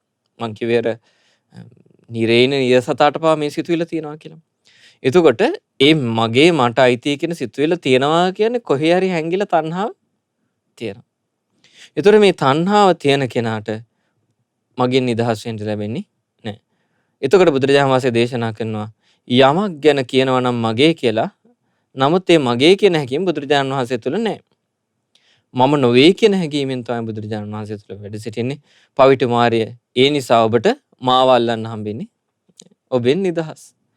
එහෙම ප්‍රකාශ කරාට පස්සේ දැන් කරගන්න දෙයක් නැහැ මේ කෙනාට. මේ කෙනා දන්න හැම උගුලක්ම දාලා අවුරුද්දක් පුරා පිටිපස්සෙන් ඇවිල්ලා සම්බුද්ධත්වයට පත් වුණාට පස්සේ මේ විදිහට කිසි අඩුවක් හොයාගන්න බැරි තැන කියනවා. එහෙනම් දැන් ඔබ වහන්සේ නිවනට පත් වුණානේ. අමා මහ නිවන සාක්ෂාත් කරන්නේ. ඔබ වහන්සේ අමා මහ නිවන සාක්ෂාත් කරා නම් මොකටද මේ අනිත් අයට බණ කියන්නේ? අනිත් අයට ධර්මයේ දේශනා කරන්නේ ඇයි කියලා අහුවා. අනිත් අයට ධර්මයේ දේශනා කරන්න හද්දී බුදුරජාණන් වහන්සේ දේශනා කළා. ඉතින් යම් කිසි කෙනෙක්ට ඔහුටත් මේකෙන් මිදෙන්න ඕන නම් අනුකම්පාව තියෙන බුදුරජාණන් වහන්සේ ධර්මයේ දේශනා කරනවා. බුදුරජාණන් වහන්සේ පීඩාවටපත් කරන බලයට ඒක වළක්වන්න මේ කෙනාටත් හැකියාව සියල්ල වසගේ පැවැත්වාට ඊටත් වඩා සියල්ල වසගේ පවත්වන අපේ බුදුරජාණන් වහන්සේ. මොකද සියල්ල වසගේ පවත්වන වසවත් මාරුට තමන්ගේ සිත වසගේ පවත්වා ගන්න බෑ. නමුත් ඒ සියල්ලටම වඩා ශ්‍රේෂ්ඨ සිත වසගේ පවත්වා ගැනීම අපගේ බුදුරජාණන් වහන්සේ විසින් සිදු කරනවා. ඒ බුදුරජාණන් වහන්සේ ඒ සිත වසගේ පවත්වා ගනිමින් සියල්ල තමන්ගේ වසගේ පවත්වනවා. බුදුරජාණන් වහන්සේගේ අභිභවා යන්න කිසිම කෙනෙකුට හැකියාවක් නැහැ. මේ විදිහට ප්‍රකාශ කරාට පස්සේ මේ මාරයා පරාජය පිළිගත්තා. අවුරුදු 7කට පස්සේ අබිනිෂ්ක්‍රමණය කරන්න කරපු මොහොතේ ඉඳලා අවුරුදු 7ක් පිටිපස්සෙන් ඇවිල්ලා ගත්ත උත්සාහය පරාජය හෝ පිළි අරගෙන ප්‍රකාශ කරනවා. මට උනේ මෙන්න මේ වගේ දෙයක්. එක කකුලුවෙක් හිටියා. ඒ කකුලුව ගොඩට ආවට පස්සේ කොල්ලෝ කට්ටියක් එකතු වෙලා පුංචි දරුවෝ දැරියෝ ටිකක් එකතු වෙලා ඒ කකුලුවගේ අඬු ටික කඩලා දැම්මා. හැම අඬුවක්ම කඩලා දැම්මා. අඩුවක් දමලා දාලා ආයෙ ගොඩ විමින් තිබ්බා. ඒ කකුලුවට දැන් කරගන්න පුළුවන් දෙයක් නෑ. ආයෙ වතුරට බැහැ ගන්න පුළුවන්කම නෑ. ඔබ වහන්සේත් මම මෙච්චර කාලයක් ඔබ වහන්සේව පරද්දන්න උත්සාහ කළා. ඒ වරද්දන්න තියෙන හැම උත්සාහයක්ම අර අඩු කඩලා දානවා වගේ විනාශ කරලා දැම්මා. තව දුරටත් මට ඔබ වහන්සේත් එක්ක හැප්පෙන්න පුළුවන් කමක් නැහැ කියලා දුකටපත් වෙලා ශෝක කරලා ශෝකයටපත් වෙලා ඒ ශෝකේ ප්‍රකාශ කළ බුදුරජාණන් වහන්සේ ඉස්සරහා තමන්ගේ පරාජය පිළි අරගෙන බුදුරජාණන් වහන්සේගේ නිකලස් භාවය බුදුරජාණන් වහන්සේගේ අරහන් ගුණය පිළිගෙන එතනින් පිටත් වෙලා ගියා. එතනින් පිටත් වෙලා ගියාට පස්සේ දැන් තමන්ගේ තාත්තා ඒ වසවත් මරු මේ විදිහට පරාජය වෙලා ඇවිල්ලා එක තැන ඇවිද කල්පනා කර ඉන්නවා. ඒ මාර දූරුන්ට දකින්න ලැබුණා. මේ විදිහට දුකෙන් ඉන්නව දැක්කහම ඒ දූවර කිව්වා තණ්හා අරති රගා කියන දූවර තුන්දෙනා කිව්වා මේ ඇයි මොකද මෙහෙම ඉන්නේ කියලා කිව්වා. කිව්වම බුදුරජාණන් වහන්සේත් එක්ක හැප්පෙන්න බෑ. උන්වහන්සේ මගේ නිදහස් වුණා කිව්වා. එතකොට මේ තණ්හා අරති රගා හිතුවා. එහෙනම් ඉතින් අපි එහෙම නිදහස් වෙන්න කොහමද? අපි අල්ලන් එන්නම් කිව්වා. නිකන් ඇතෙක්ව ගැට ගහගෙන ඉනවා වගේ අනිත් ඇතින් නියලවුවා. අපි අරන් එන්නම් කිව්වා. තොණ්ඩුවෙන් ගැට ගහගෙන එන්නම් කියලා ගිහිල්ලා ඒගොල්ලෝ නොයෙකුත් මායම් දැම්මා. එක්කෙනා 100 ගානේ මවා ගත්තා. 100 ගානේ මවාගලා අපි ඔබගේ මෙහිකාරිය වගේ උපස්ථාන කරන්නම් එන්න අපිත් එක්ක සතුටු වෙන්න කියලා ප්‍රකාශ කළා. මේ වනේ කවුරුත් නැති වනේ බුදුරජාණන් වහන්සේව කෙලෙස් වලින් පොළඹව ගන්න හදනවා. කිසිම ආකාරයකින් පොළඹව ගන්න බැරුව ගියා. තරුණ රූප, ළමයිගේ රූප, නොයෙකුත් ආකාර පුරුෂයාගේ සිත් ඇදගන්නේ යම් විදිහකටද ඒ සියලු රූප මවම උත්සාහ කරා. අවසානයේදී පරාජය වෙලා ඔවුනුත් පලා ගියා. මොකද බුදුරජාණන් වහන්සේ නිකලෙස්. බුදුරජාණන් වහන්සේ පරාජය කරන්න පුළුවන් කෙනෙක් මේ තුන් ලෝකෙම නැහැ. බුදුරජාණන් වහන්සේ සියල්ල අභිභවා ගියා. සියලු දේ ජයගත්තා. සියලු කෙලෙසුන් කෙරෙන් දුරු කළා. රාග ද්වේෂ මෝහ ප්‍රහාණය කළා. ඒ නිකලෙස් අරහන් සම්මා සම්බුදු ගුණයෙන් යුතු ඒ සම්මා සම්බුදුරජාණන් වහන්සේට අපගේ নমස්කාරය වේවා. සාදු සාදු සාදු. පුණ්‍යානුමෝදනාව. අද දවසේදීත් පින්බර අරුණෝදය සදහම් වැඩසටහනටයි ඔබ සියලු දෙනා ඒකරාශී වුණේ. ඉතින් අද දවසේදී පින්බර අරුණෝදය සදහම් වැඩසටහනට බැතිබර දායකත්වය එකතු කරනවා. මාර්තු 31 වෙනි දිනට හෙට දිනට 21 වෙනි උපන්දිනයේ යෙදিলা තිබෙන අමාවි වීරකෝන් දියණියට ආශිර්වාද ලබා ගැනීම පිණිස බින්දු සහ අරුණි වීරකෝන් යන දෙමාපියන් විසින්. ඉතින් අද දවසේදී රැස් කර ගන්නට යෙදුණු සියලුම පුණ්‍ය ධර්මයන් ඒ පින්වත් සියලු දෙනාගේම ඉෂ්ඨකාමී හිතකාමී සියලු දෙවිවරුන්ට සියලු බ්‍රහ්ම රාජයන්ට අනුමෝදන් වෙත්වා. සක්දෙවිඳුන් සතරවරන් දෙවිවරුන් සෙන්පති දෙවිවරුන් ඇතුළු සියලු දෙවිවරුන්ට සියලු බ්‍රහ්ම රාජයන්ට මේ සියලු පුණ්‍ය ධර්මයන් අනුමෝදන් වෙත්වා. සියලු දෙවියන් බඹුන් සැපයෙන් සැපයටපත් වෙත්වා. දෙවිවරුන්ගේ ධාර්මික රැකවරණ ඉපින්න සියලු දෙනා වෙත සැලසේවා. සියලු දෙවියන්ටත් සියලු බ්‍රහ්ම රාජයන්ටත් උතුම් චතුරාර්ය සත්‍ය ධර්මයන් අවබෝධ කර ගැනීම පිණිස ඒකාන්තයෙන්ම මේ සියලු පුණ්‍ය ධර්මයන් හේතුපකාර වෙත්වා. ඒ වගේම රැස් කර ගන්නට යෙදුණු සියලුම පුණ්‍ය ධර්මයන් මේ පින්නත් සියලු දෙනා නමින් මිය පරලෝ යන්නට යෙදුණු සියලුම මළගේ ඥාතීන්ට අනුමෝදන් වෙත්වා. ඒ සියලුම මළගේ ඥාතීන්ගේ පරලෝ ජීවිත සැපවත් වෙත්වා, සුවපත් වෙත්වා. සංසාර දුකින් නිදහස් වීම පිණිස ඒකාන්තයෙන්ම මේ සියලු පුණ්‍ය ධර්මයන් හේතුපකාර වෙත්වා. ඒ වගේම රැස් කර ගන්නට යෙදුණු සියලුම පුණ්‍ය ධර්මයන් අපට මේ ධම්මග කියා දෙන අපගේ ගුරු දේවෝත්තම පරම පූජනීය පින්වත් ලොකු ස්වාමීන් වහන්සේට අනුමෝදන් වෙත්වා. මහමෙවුනා වාසී රටලෝක වාසී සිල් ගුණ ධර්ම ආරක්ෂා කරන පිළිවෙතෙහි යෙදෙන සියලුම ස්වාමීන් වහන්සේලාට අනගාരിക මෑණිවරුන්ට පැවිදි අපේක්ෂිත දූ පුතුන්ට ඒකාන්තයෙන්ම මේ සිල් පුණ්‍ය ධර්මයන් අනුමෝදන් වෙත්වා. නිදුක් නිරෝගී සුවපත් භාවයේ පිණිස කරන්නා වූ ශාසනික කටයුතු සර්ව ප්‍රකාරයෙන්ම සාර්ථක වීම පිණිස උතුම් චතුරාර්ය සත්‍ය ධර්මයන් අවබෝධ කර ගැනීම පිණිස ඒකාන්තයෙන්ම මේ සියලු පුණ්‍ය ධර්මයන් හේතුපකාර වෙත්වා. ඒ වගේම රැස් කර ගන්නට යෙදුණු සියලුම පුණ්‍ය ධර්මයන් හෙට දවසේදී මාර්තු මාස 31 වෙනි දින 21 වෙනි උපන්දිනයේ යෙදෙන අමාවි වීරකෝන් දියණියට ඒකාන්තයෙන් මේ සියලු පුණ්‍ය ධර්මයන් අනුමෝදන් වෙත්වා. ඒ පින්වත් දියණිය වෙනුවෙන් දායකත්වයේ සපයන ඒ පින්වත් දියණියට ආශිර්වාද ලබා දෙන බින්දු සහ අරුණි වීරකෝන් දෙමව්පියන්ට ඒකාන්තයෙන් මේ සියලු පුණ්‍ය ධර්මයන් අනුමෝදන් වෙත්වා. ඒ පින්වත් සියලු දෙනාගේම ඥාති හිතයිශී සුජීවත්ව සිටින සියලු දෙනාට මේ සියලු පුණ්‍ය ධර්මයන් අනුමෝදන් වෙත්වා. ඒ සියලු දෙනා නිදුක් වෙත්වා, නිරෝගී වෙත්වා, සුවපත් වෙත්වා. කායික මානසික පීඩා දුරු වෙත්වා. කායික සුවයෙන් මානසික සුවයෙන් සුවපත් භාවය උදා වෙත්වා. මේ උපන්දිනයේ යෙදුණු අමාවි වීරකෝන් දියණිය ඇතුළු සියලු දෙනාට සියලු යහපත උදා වෙත්වා. සියලු ධාර්මික කටයුතු සර්ව ප්‍රකාරයෙන්ම සාර්ථක වෙත්වා. ශ්‍රද්ධා, සීල, ශ්‍රුත, ත්‍යාග, ප්‍රඥා යන සේක ධර්මයන් දිනු කරමින් උතුම් චතුරාර්ය සත්‍ය ධර්මයන් අවබෝධ කර ගැනීම පිණිස ඒකාන්තයෙන්ම මේ සියලු පුණ්‍ය ධර්මයන් හේතුපකාර වෙත්වා. ඒ වගේම රැස් කර ගන්නට යෙදුණු සියලුම පුණ්‍ය ධර්මයන් අද දවසේදී ධර්ම ශ්‍රවණය කළ සියලු දෙනාට අනුමෝදන් වෙත්වා. ඒ වගේම ශ්‍රද්ධා කාර්ය මණ්ඩලයේ සියලු දෙනාට, ශ්‍රද්ධා මාසික ධර්ම දාන සමාජිකවන් සියලු දෙනාට, ඒ සියලු දෙනාගේ පවුල් වල ඥාති හිතයිශී සියලු දෙනාට ඒකාන්තයෙන්ම මේ සියලු පුණ්‍ය ධර්මයන් අනුමෝදන් වෙත්වා. ඒ සියලු දෙනා නිදුක් වෙත්වා, නිරෝගී වෙත්වා, සුවපත් වෙත්වා. කරන්නා වූ සියලු යහපත් කටයුතු සර්ව ප්‍රකාරයෙන්ම සාර්ථක වෙත්වා. සියලු දෙනාටම උතුම් චතුරාර්ය සත්‍ය ධර්මයන් අවබෝධ කර ගැනීම පිණිස ඒකාන්තයෙන්ම මේ සියලු පුණ්‍ය ධර්මයන් හේතුපකාර වෙත්වා. සාදු සාදු සාදු. සියලු දෙනාටම තෙරුවන් සරණයි. නමෝ බුද්ධාය. මෙවැනි වටිනා ධර්මදේශනා ශ්‍රවණය කිරීමට ශ්‍රද්ධා ඩේලි YouTube චැනලය සබස්ක්‍රයිබ් කරන්න.